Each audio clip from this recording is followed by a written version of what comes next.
Olá, eu sou Arthur Spirandelli e esse é mais um resumo da semana aqui com a Aquavero. E o intuito desse programa é contar para você os principais pontos que agitaram os mercados nessa última semana, nessa semana que se encerra agora no domingo, e já deixar você por dentro com o que é importante para você manter no radar para essa próxima semana que vai começar.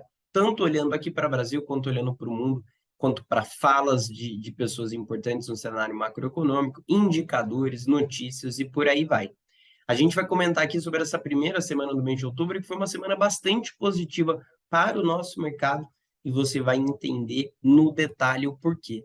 A gente teve nessa última semana o nosso índice Bovespa, o nosso principal índice de ações aqui da Bolsa Brasileira, avançando 5,8%, depois de uma arrancada lá na segunda-feira, pós-eleições, depois que a gente teve a definição do primeiro turno das eleições presidenciais. Com isso, o nosso índice Bovespa foi para os 116.375 pontos e, consequentemente, o nosso índice, o nosso principal benchmark de ações aqui no Brasil, avança agora, no ano de 2022, 11%, depois de um ano bastante duro de 2021. Olhando para o dólar, consequentemente, perdeu força frente ao real nessa última semana e recuou 3,8%, cotado a R$ 5,21 lá na sexta-feira. O dólar que tinha esticado bastante nas últimas semanas, a gente comentava aqui com vocês sobre isso. Com esse número, a moeda americana agora cai 6,6% no ano de 2022 frente ao real. E olhando para a curva de juros, a gente teve essa curva encerrando a semana em queda em praticamente todos os vencimentos. A semana foi marcada por um certo alívio após o primeiro turno das eleições presidenciais, com a distância entre Lula e Bolsonaro bem menor do que previam as pesquisas e com novos indicadores trazendo visões mais positivas sobre o momento econômico do país. E a gente vai comentar isso com bastante detalhe daqui a pouquinho. E olhando para as bolsas de fora, nos Estados Unidos as bolsas seguem em alerta, mas nessa última semana elas tiveram uma leve alta. No ano, o S&P 500 cai aproximadamente 24% agora, e o Nasdaq cai 32% aproximadamente.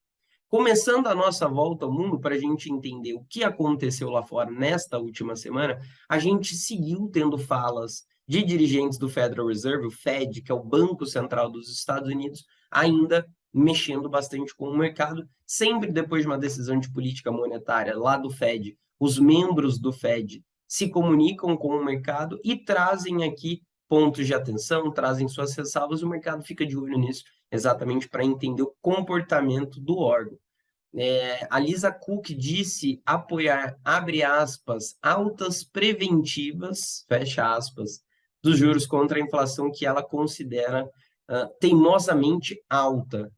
E o presidente do Fed de Minneapolis, o Neil Kashkari, disse que a autoridade monetária americana está distante de pausar a alta dos juros.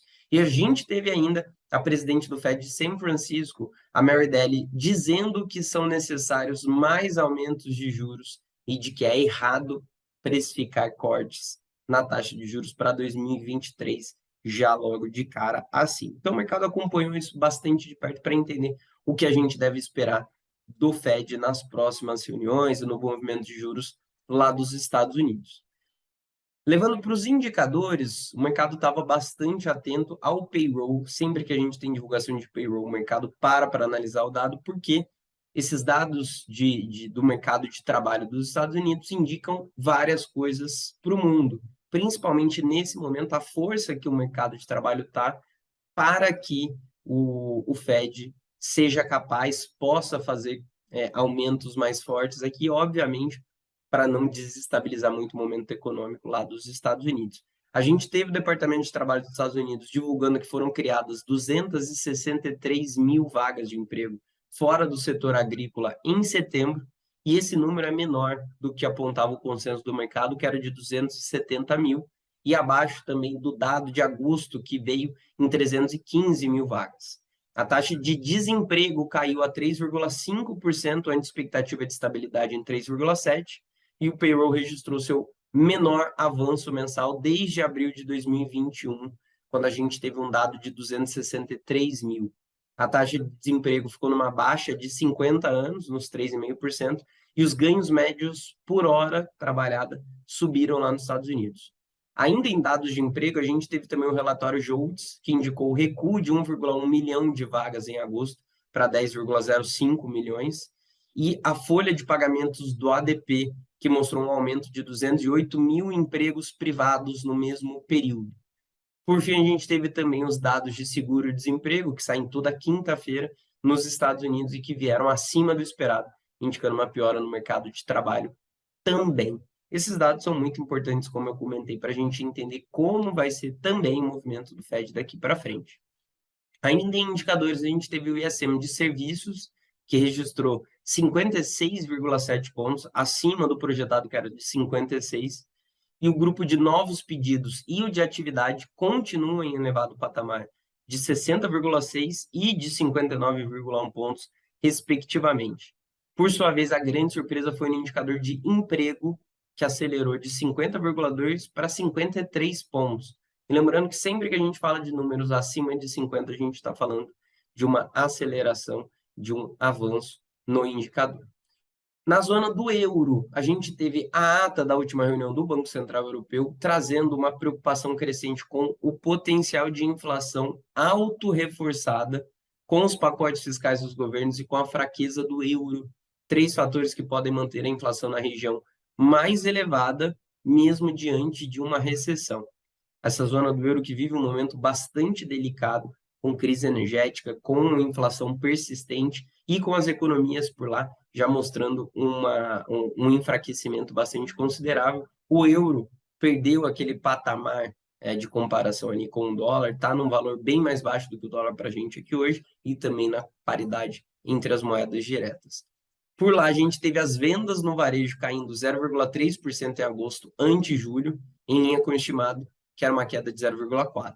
E o PMI composto caiu para 48,1 pontos em setembro, de 48,9 em agosto. Ou seja, um pacote de indicadores aqui reforçando esse momento mais desafiador da Europa e mostrando a fragilidade do bloco nesse momento.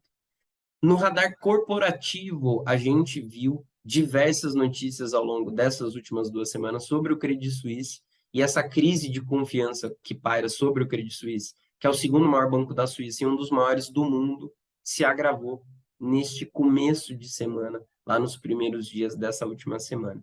A ação do banco chegou a cair 12% na Bolsa de Zurique, batendo nas mínimas históricas aqui da cotação do banco, e o Credit Default Swap, o CDS, da instituição subiu novamente e chegou a superar os 300 pontos, atingindo um patamar recorde ao ultrapassar os níveis vistos na crise financeira mundial de 2008, aquela crise imobiliária que a gente viveu, iniciando nos Estados Unidos e depois tomando o mundo todo. Depois dessa volta ao mundo, vindo para o Brasil, no cenário doméstico, após a definição do primeiro turno, o mercado seguiu de olho no quadro eleitoral. O PDT, o Ciro Gomes e o Partido Cidadania confirmaram o apoio ao candidato Luiz Inácio Lula da Silva. Já os governadores reeleitos de Minas Gerais e Rio de Janeiro, além de Rodrigo Garcia, candidato que foi derrotado em São Paulo, anunciaram apoio a Jair Bolsonaro. Essa dança das cadeiras, esse movimento de apoio vai tomar o noticiário de agora até as eleições do segundo turno, que acontecem no final do mês, e serão muito importantes para a gente avaliar como deve ficar definidas as eleições aqui no Brasil, visto que a gente teve um primeiro turno acirrado, mas com uma distância bem menor do que era previsto, porém com o Lula muito próximo ali da maioria dos votos. Então, como ele vai conseguir essa diferença, ou como o Jair Bolsonaro vai conseguir superar essa diferença e ganhar a maioria, será muito importante através dessas definições de apoio, e isso a gente vai seguir monitorando e compartilhando com vocês. Entrando nos indicadores, na divulgação do mês de agosto, o setor de varejo, o setor varejista, apresentou uma queda de 0,1% no conceito restrito, levemente melhor do que era esperado pelo consenso de mercado, enquanto o dado ampliado recuou 0,6%. Então, apesar de a gente ter um momento aqui de vendas no varejo mais baixo, né, de queda, pelo menos ainda foi um indicador menos pior, digamos assim, do que o mercado estava aguardando. A gente teve também a queda do IGPDI, que é um índice de ações, um índice de preços, um índice de inflação, que se intensificou a 1,22% em setembro, depois de um recuo de 0,55% no mês anterior, reforçando esses dados de preços com deflação que a gente já vive nos últimos 2 a 3 meses. A produção industrial recuou 0,6% em agosto. Esse dado foi em linha com as expectativas do mercado no conceito mensal. E diante da surpresa positiva na comparação anual, o BTG Pactual entende que a queda na comparação com julho decorre dos impactos dos ajustes sazonal na série anual. Então, dados aqui tanto de varejo quanto de produção industrial saindo nessa última semana. Em Brasília, levando lá para Brasília, o Senado aprovou o projeto de lei complementar que permite realocar 27 bilhões de reais para custear o piso da enfermagem, esse que foi um assunto bastante comentado semanas atrás, durante o mês passado, e agora a gente veio com a definição. A Bolsa Brasileira teve forte alta na segunda-feira, pós-eleições, como eu já comentei aqui. Segundo o research do BTG Pactual, em relatório da carteira recomendada para outubro, a distância entre Lula e Bolsonaro acabou sendo bem mais estreita do que o sugerido por praticamente todas as pesquisas, e, além disso, a margem mais apertada de Lula pode forçá-lo a ir mais para o centro e esclarecer sua agenda econômica.